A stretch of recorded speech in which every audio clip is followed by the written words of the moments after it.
The sound I remember most from that morning wasn't the door closing. It was the rain. A steady, patient tapping against the kitchen window, like it had nowhere else to be. Like it could wait forever. My son was standing at the counter, lining up his cereal boxes.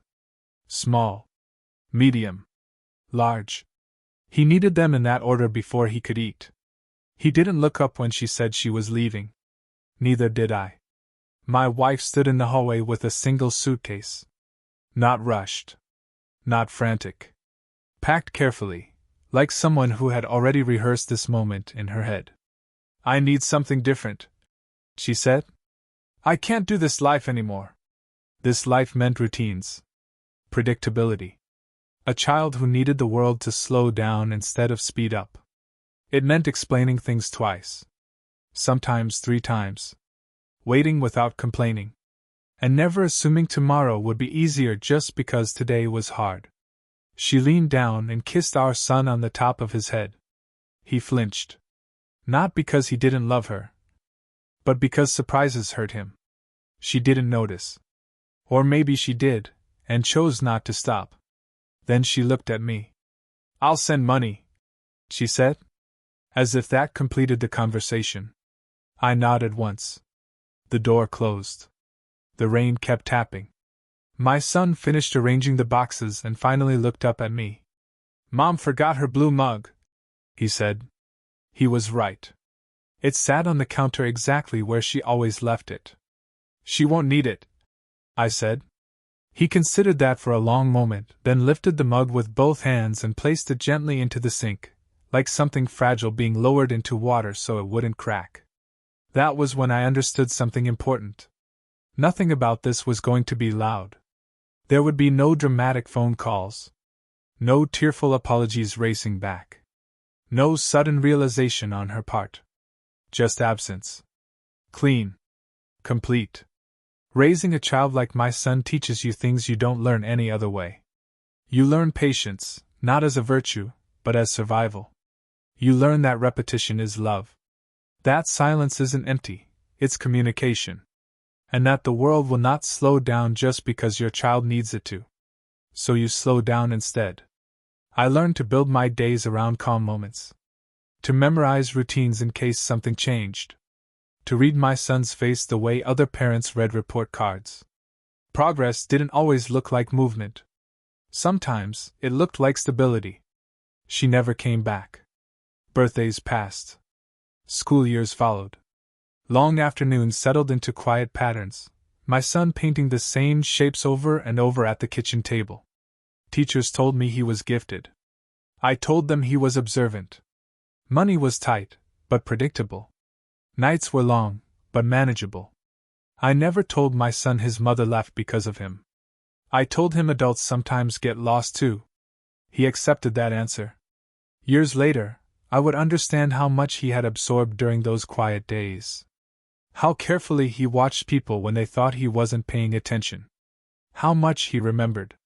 But that morning, standing in the kitchen with rain tapping the window and a blue mug drying on the rack, all I knew was this. Every future decision now belonged to me.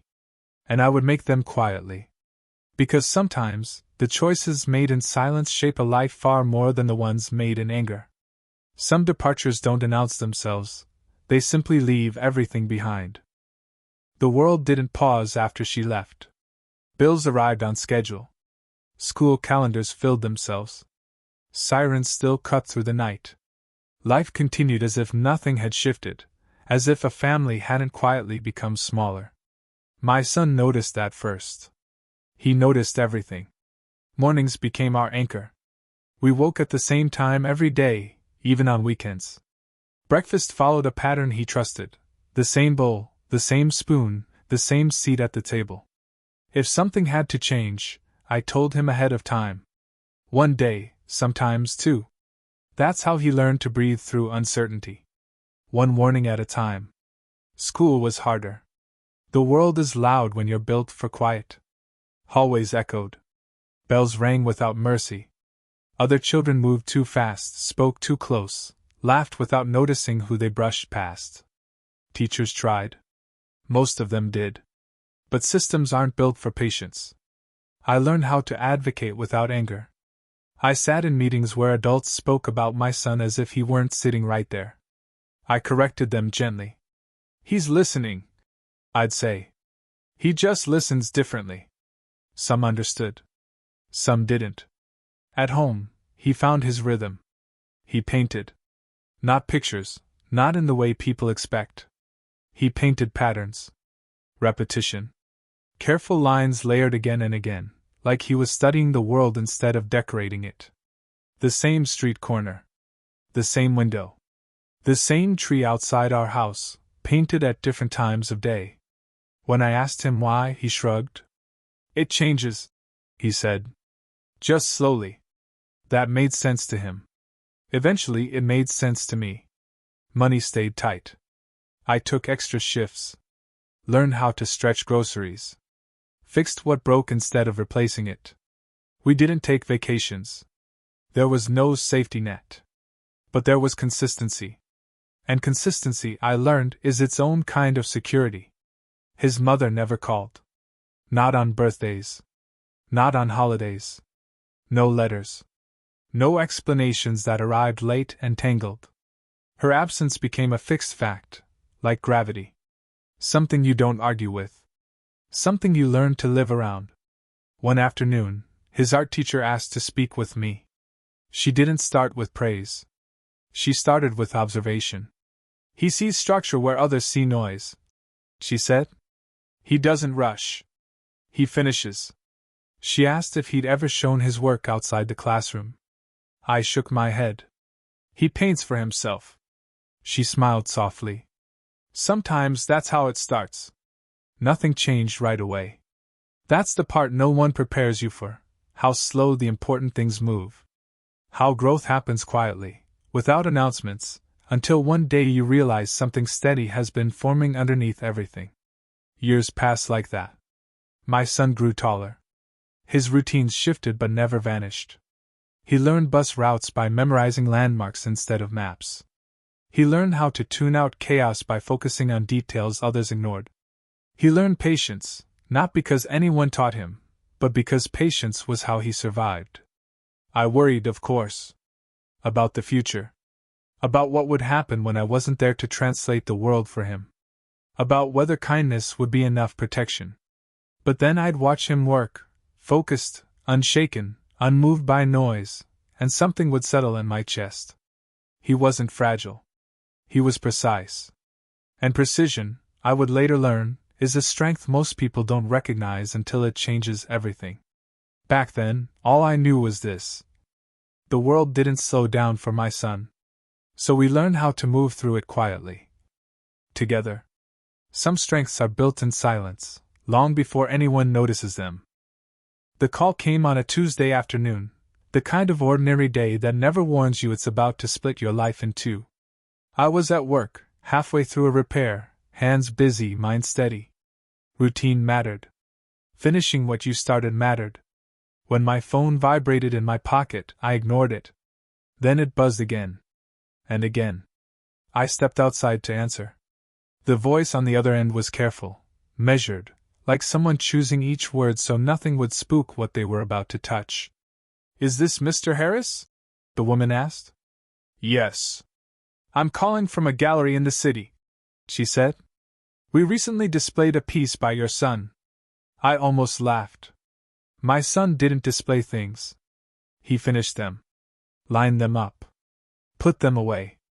There must be a mistake, I said. There isn't, she replied gently. One of his teachers submitted the work, with his permission. It's sold. I leaned against the building, waiting for the polite number that would follow. When she told me the amount, my legs stopped trusting me. I sat down on the curb. It wasn't just unexpected, it was destabilizing. Enough to erase years of careful budgeting. Enough to make people who had never noticed us suddenly pay attention. When I got home, my son was at the table, painting the same window he'd painted dozens of times before. Same angle. Same light. Different day. I told him what happened. He didn't look up. Okay, he said, and kept painting. That's all?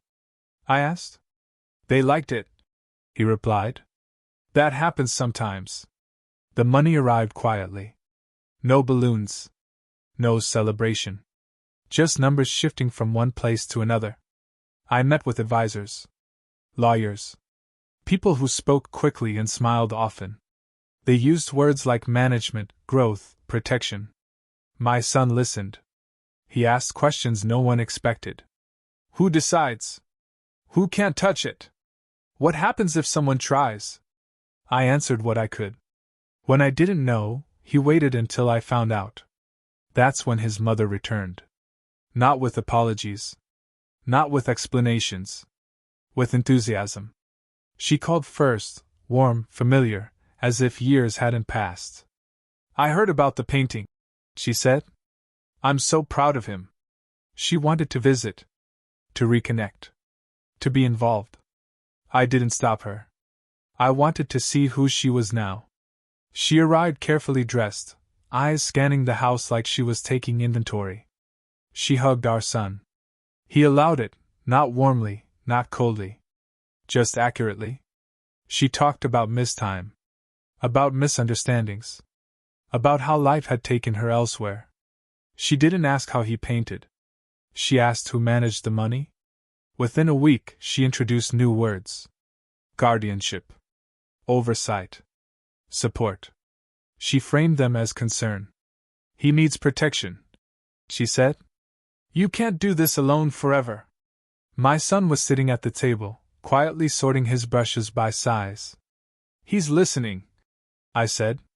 She smiled. Of course he is. But she didn't look at him. That night, my son asked me something that stopped me cold. Why does she need a lawyer? He asked. If she trusts us? I didn't have an answer. The next day, an envelope arrived. Official. Heavy. Unmistakable. She was petitioning for shared control.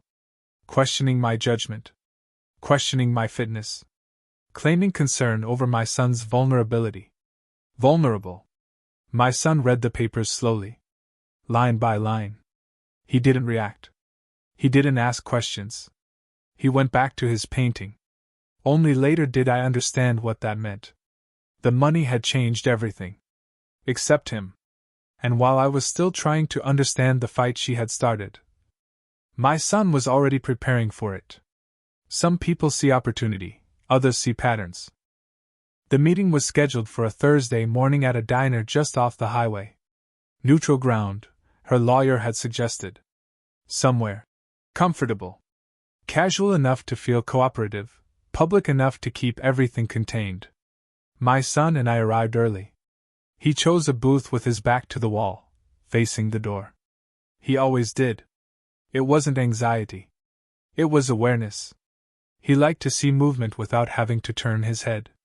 People often misunderstood that about him. They misunderstood a lot. She arrived 10 minutes late, accompanied by a man in a gray suit whose smile looked practiced, like something he'd learned in front of a mirror. He slid into the booth across from us and placed a folder on the table before ordering coffee. Thank you for coming, the lawyer said. We're hoping to resolve this efficiently. My ex-wife nodded, hands folded, expression carefully concerned. She glanced at our son briefly, like you might check a clock you already know the time from. This is about ensuring his future, she said. He has significant assets now. That changes things. My son stirred his water, watching the ice rotate slowly. He didn't look up. The lawyer opened the folder. Given his diagnosis, the court may feel it's appropriate to appoint additional oversight. Shared guardianship would allow. Allow what? I asked. He smiled. Allow decisions to be made in his best interest. My son stopped stirring. Whose interest? He asked quietly. The table went still. It wasn't the question that startled them. It was the fact that he'd been following everything. The lawyer recovered first. Yours, of course, he said kindly. We want to make sure you're protected. My son nodded once. Protected from what? My ex-wife leaned forward. From being taken advantage of, she said. From making mistakes you might not fully understand yet. He considered that carefully. I understand patterns, he said. People repeat them. She frowned. What does that mean? Instead of answering, he reached into his pocket and placed a folded piece of paper on the table. It was a list. Dates. Names. Short notes, written in careful, even handwriting. He'd been keeping it for years. I write things down, he said calmly, so I don't forget what matters. The lawyer glanced at the paper, then at me. This isn't relevant to the petition, he said quickly. My son shook his head. It's relevant to trust. Silence settled over the booth. The waitress hovered nearby, sensing tension but unsure where to step in. My ex-wife tried again. This doesn't have to be difficult, she said. We're family. My son looked at her then, really looked. You left, he said. Not accusing. Just accurate. You didn't come back until there was money. Her face tightened. That's not fair. I'm not measuring fairness, he replied. I'm measuring timing. The lawyer cleared his throat. Perhaps we should continue this in a private setting. No, my son said. I like daylight. That was when I felt it, not pride, not fear. Recognition. This preparation hadn't started with the letter. It hadn't started with the money. It had started years earlier, at school events no one came to, birthdays that passed quietly, kitchens where questions went unanswered. They had mistaken silence for absence. They were wrong. As we stood to leave, the lawyer gathered his papers quickly. We'll be in touch, he said. He wasn't smiling anymore. In the parking lot, I asked my son how long he'd been writing things down. He thought for a moment. Since Mom left, he said. People think I don't notice. It helps them feel safe. He opened the car door, then looked back at me. I've been ready, he added. I just didn't know when I need to be. That was the moment I stopped worrying about the fight ahead. Because whatever they thought they were walking into, my son had been listening the whole time. Silence is only invisible to people who aren't paying attention. The letter from her lawyer arrived 3 days later. It was written politely, almost kindly, as if tone alone could disguise intent. Every request was framed as concern. Every demand softened with phrases like best interest and protective oversight. But the meaning underneath was unmistakable. She wanted control. Not shared responsibility. Not reconnection. Authority. Her lawyer proposed a private settlement. Mediation. Closed doors. A quiet agreement that would reduce stress for everyone involved, especially my son. When I finished reading it, my first instinct was to agree. Privacy feels safer. Quieter. Less risk. My son read the letter after me. Slowly. Once. Then again. No, he said. The word wasn't angry. It was settled. They'll misunderstand me less if people can see me, he said. I tried to reason with him gently. Courtrooms rush. Judges interrupt. Lawyers perform. Systems aren't built for people who think carefully and speak precisely. I worried he'd be rushed, misread, or dismissed. He listened. Then he said something that stopped me. When things are hidden, he said, people decide who I am. When things are open, I can show them. He didn't want secrecy. He wanted daylight. So we declined mediation. The reply came fast. Sharper. Less polite. Her lawyer warned that public proceedings could be emotionally taxing and potentially embarrassing. My son nodded when I read that part aloud. Embarrassing for who? He asked. The court date was set for early autumn. In the weeks leading up to it, he prepared, not with rehearsed speeches or coached answers, but with structure. He organized documents into labeled folders. He reviewed timelines. He asked about process, not outcomes. What happens if they interrupt me? What happens if I need time? What happens if they don't listen? I told him the truth. Sometimes they wouldn't. Sometimes we'd ask again. He accepted that. On the morning of the hearing, he chose his clothes carefully. Neutral colors. Comfortable fabric. Nothing distracting. He brought one painting with him, unframed, unwrapped, carried flat, like something meant to be read, not admired. In the courtroom, her lawyer avoided looking at him. My ex-wife looked everywhere except at us. When the judge entered, everyone stood. My son stood too. Steady. Focused. Her lawyer spoke first. He talked about incapacity. About risk. About supervision. He referenced diagnoses he didn't understand. He spoke quickly. Confidently. My son waited. When it was our turn, the judge looked directly at him. "Do you understand why we're here today?" she asked. "Yes," he said. "My mother wants control over decisions she didn't help make." The room went still. Her lawyer objected. The judge raised a hand. "Let him speak." My son unfolded the painting and placed it on the table in front of him. "I made this over 5 years," he said. "One layer at a time. People think it's art." He paused. "It's not." The judge leaned forward. "It's a record," he continued. And in that moment, I understood something clearly. This wasn't a defense. It was a demonstration. And my son had chosen the only place where it couldn't be ignored. Open court. Some people don't argue for autonomy, they show it. My son didn't speak quickly. He never had. He waited until the room stopped moving, until papers settled, until chairs stilled, until the quiet became something you could stand inside. People often mistake that pause for uncertainty. It isn't. It's precision. He stood with the painting resting against the table, hands steady, eyes forward. The judge didn't rush him. Something about his stillness made waiting feel necessary. "This isn't art," he said again calmly. "It's a timeline." Her lawyer frowned. "Your Honor, this isn't relevant." The judge lifted a hand. "Let him finish." My son tilted the painting so the light caught it properly. At first glance, it looked abstract, layered colors, repeating shapes, muted tones. But as he pointed to specific sections, the pattern became unmistakable. "These marks," he said, tracing a thin band near the edge, "are the days my mother lived with us. There aren't many." He moved his finger to a darker, denser section. "These are the years she wasn't there. I painted one line every week." A quiet murmur passed through the courtroom. "I don't forget patterns," he continued. "I record them." Her lawyer tried again. "This doesn't establish legal capacity. It establishes attention," my son said quietly. "Which is what I've been told I don't have." Silence settled fully now. The judge leaned back, studying the painting with a different kind of focus.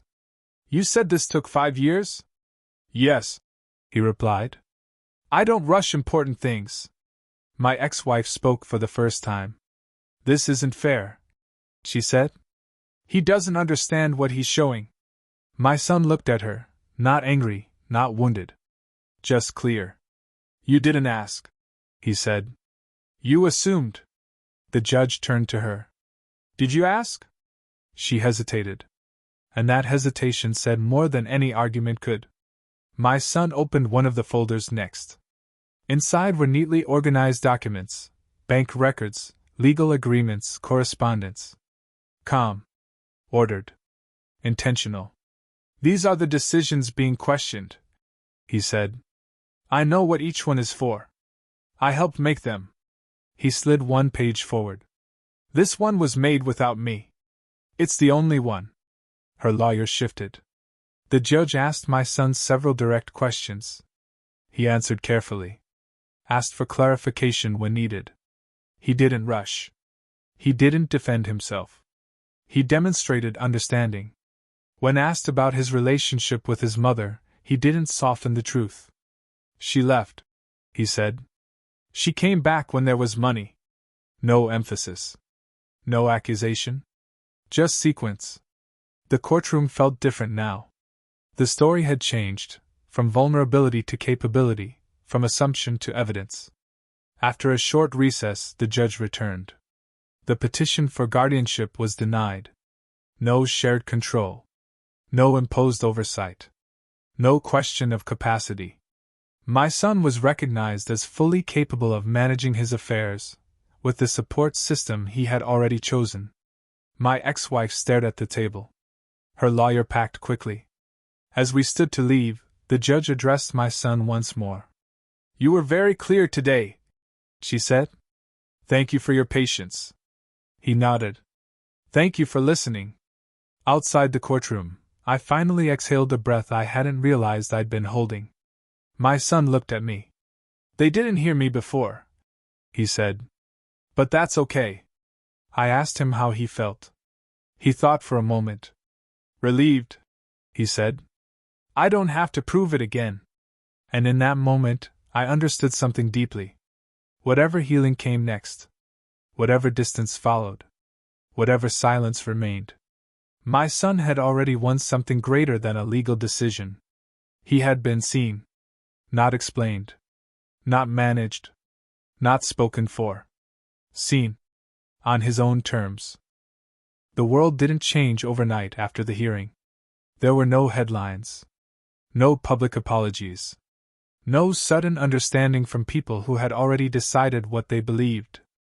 Life continued the way it always does, quietly, unevenly, without ceremony.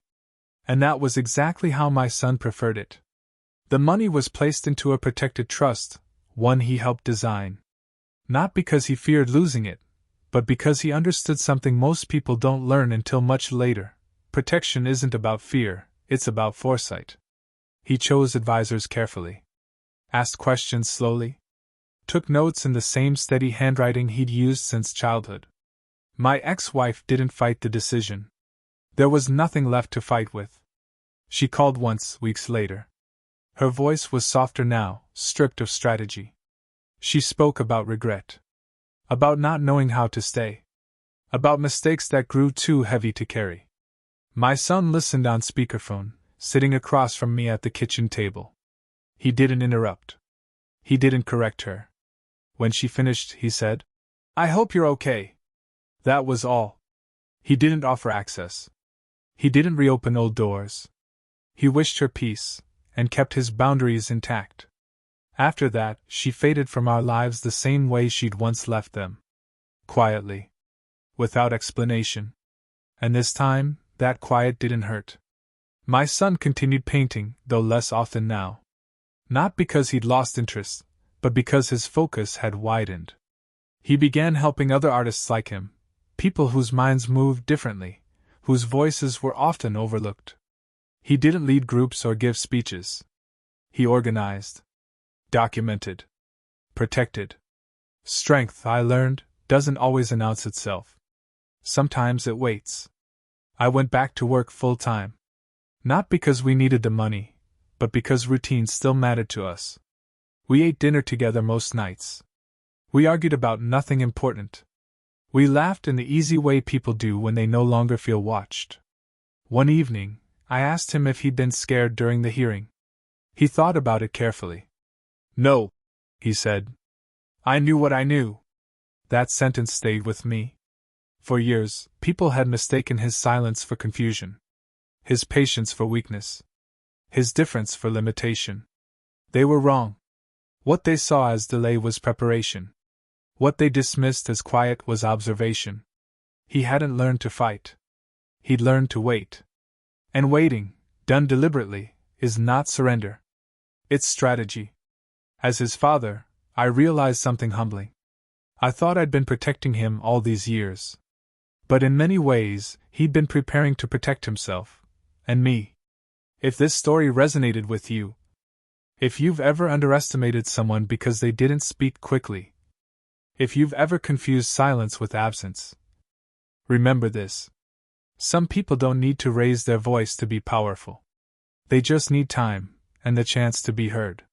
If you want to hear more stories like this, stories about family, dignity, patience, and quiet strength, subscribe to the channel. And share this with someone who needs to be reminded that being quiet does not mean being unready. Because when the moment finally came, he was ready all along.